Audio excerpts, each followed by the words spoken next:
The problem here is that these same tribal chiefs were asked by the Americans and the Pakistanis in the 1980s to host a bunch of Arab ideologues who were supposed to help train these people into fighting the godless communists. Now, when the Americans changed and the Pakistani government said, okay, now the Americans have changed, so now we are also changing, the tribal code of honor says, excuse me, these are our honored guests. You told us they're supposed to be our brothers, and you know, some of them have married my sisters and my daughters, etc. They are related to me. Now, I'm not going to expel them just because you've decided that they are your enemies. So their traditional code of honor becomes involved in this whole matter. On top of it, the Taliban represent the sentiment of the Pashtun ethnic group, which is Afghanistan's largest ethnic group, but Afghanistan is a multi-ethnic state. In the civil war in Afghanistan that followed the fall of the communists in Afghanistan, the US ended up and its allies ended up supporting largely non-Pashtun ethnic leaders, not realizing that ethnicity is a factor in politics, as if it's not in the United States. But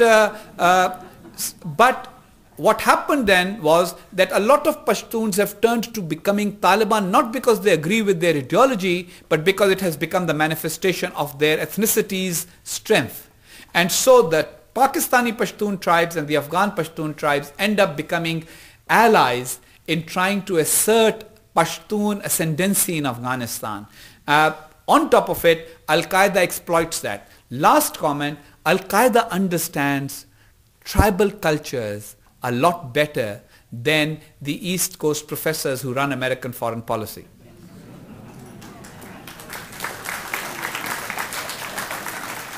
Could you talk a little bit about the ISI and the control of the ISI, the Pakistani Security Intelligence Service, and what role they may have had in the Mumbai incident?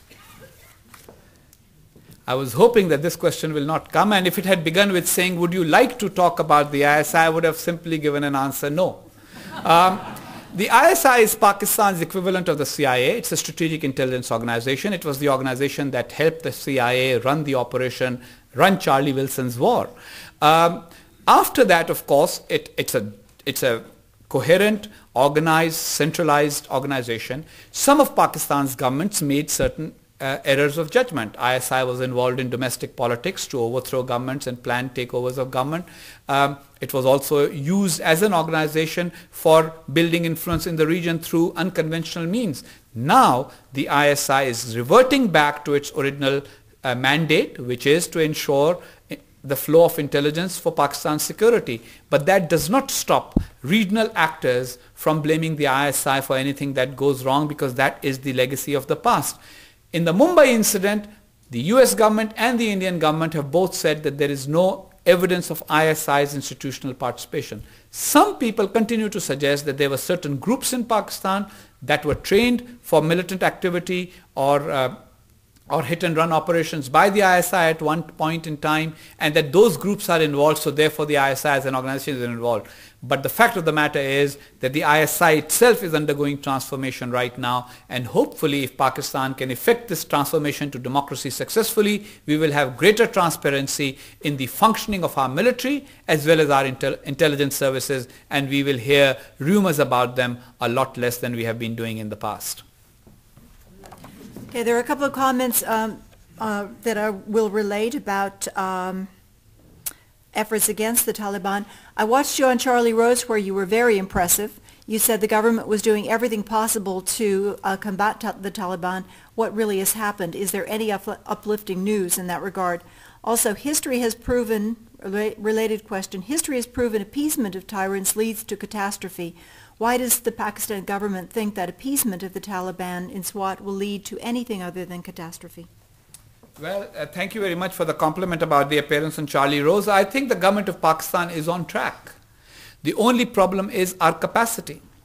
How much strain can an economy, how much strain can a political system, and how much strain can a fledgling democracy take in fighting an extremist movement, especially when the flow of support from its major allies is slow. Remember, the new government came in at a time when the Bush administration was in its last few months, and the Bush administration was not able at that point to get large proposals through Congress. You have a new administration which has, guess what, the stimulus to worry about. So therefore, except for Ambassador Holbrooke, who is fully devoted to focusing on Pakistan, the other issues, how many helicopters do we need to give the Pakistan military to fight with the Taliban in federally administered tribal areas? What about the supply of night vision equipment, etc., etc. All of that has slowed down. Then there was also a change of command in Central Command.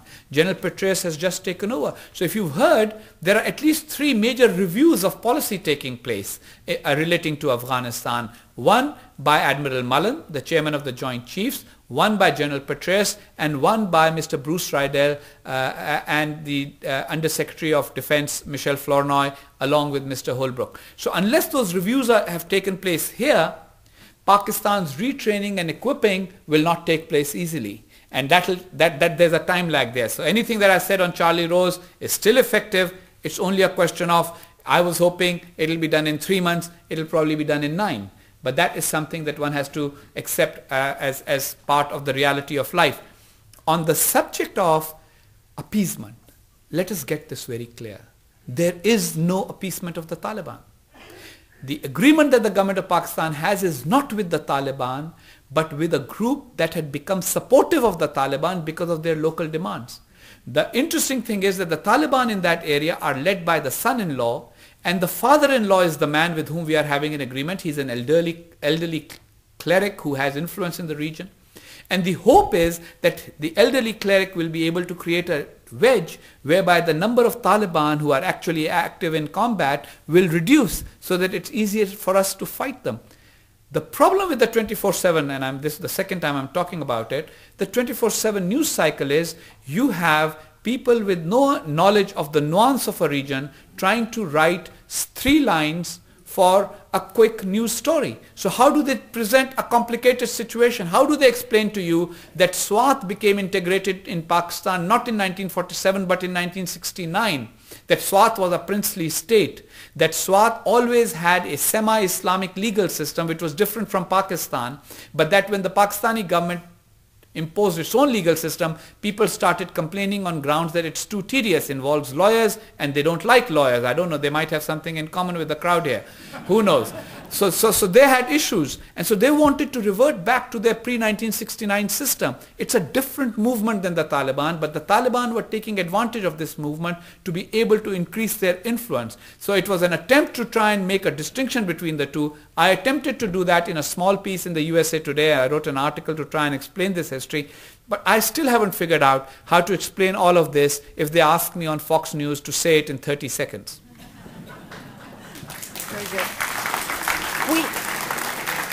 I want to thank our audience for all the really good questions. We have far too many to read. I'm going to read one final question, and if your question was not read, and there were many, please join us up front. I'm sure the ambassador could stay for just another moment. Final question: what outcome of the present conflict in Afghanistan do you think is most likely, and how will it affect stability in the region? I think that there is no option in Afghanistan but the absolute defeat of the extremist Taliban. I think that is clear to everyone. I think the United States, through its surge, will enable to create an environment in which the hardcore Taliban will feel the pressure. Then there has to be engagement of groups that have become disillusioned by lack of governance or the various long prolonged civil war like situations in Afghanistan over the last 2-3 decades. Afghanistan will need serious reconstruction efforts. It's interesting that in the last few years the US has not been able to keep up its promises of reconstruction assistance flow to Afghanistan. Afghanistan has to be prevented from becoming a Central Asian Colombia, and the opium crop has to be, alternatives have to be provided to farmers, and the narcotics trade has to be stopped. And I think once all of that is done, and Pakistan will be a willing partner in enabling all of that, once that is done, Afghanistan can return to being a quiet Central Asian state serving as a trade route for nations of Central Asia trading with South Asia and the Middle East, which is what Afghanistan has historically been. Please join me in thanking the ambassador.